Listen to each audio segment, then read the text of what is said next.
Jennifer aurait voulu faire des études, mais une déficience intellectuelle légère l'en a empêchée. Élève en institut médico-éducatif, Jennifer a été prise en pré-apprentissage, puis en apprentissage. En 4 ans, elle a passé 2 diplômes. Aujourd'hui, elle a appris à aimer un métier qu'elle n'imaginait pas au départ. Tu la crèmes un petit peu. Tu vas acheter la crème et tu mets un nuage de crème. Quand j'étais petite, je voulais faire d'autres choses, mais pas ça. Je voulais faire maîtresse, je voulais faire docteur, je voulais faire un peu de tout.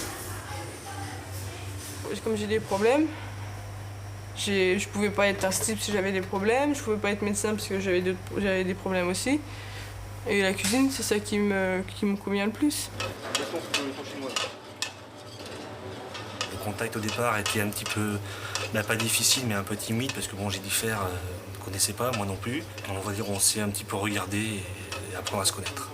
Bon, Jennifer, j'ai compris un petit peu ses déficiences, et donc après j'ai appris à travailler avec elle. Là, bon, c'est un handicap, mais bon, on va dire, on ne le voit pas forcément quand on regarde la personne. Donc c'est vrai qu'on peut oublier que la personne handicapée est en face et lui demander des choses qui pour nous semblent évidentes et que pour cette personne-là ne l'est pas du tout. Donc la difficulté, elle était là. C'est de faire la part des choses entre vraiment ce qu'elle était capable de faire et ce que nous on pouvait lui demander. Ton poisson va bientôt être cuit, donc dès qu'il est cuit, tu plaques pour le sel, tu lui restes ta eau chaude. Et là, tu lui installes ton sel, tu mets la décoration. Jennifer, quand on la regarde comme ça, elle paraît forte, sûre d'elle, mais en fin de compte, si on creuse un petit peu, très très fragile. Donc faire très attention aux remarques qu'on peut lui faire, de comment on lui fait ces remarques-là. Pour elle, elle pense bien faire.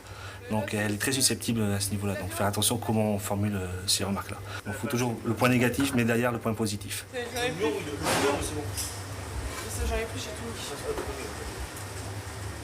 J'aime bien faire la cuisine, j'aime bien faire tout, j'aime bien travailler, j'aime bien préparer les plats, j'aime bien servir, j'aime bien faire plaisir.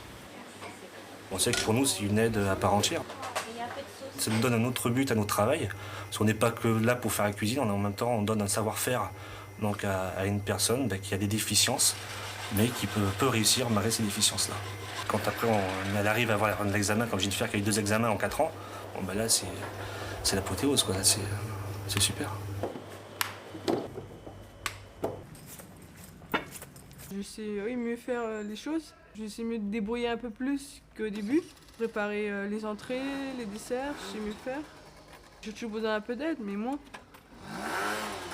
Je vais m'améliorer, je vais peut-être monter en grade. Sinon, on verra avec l'avenir.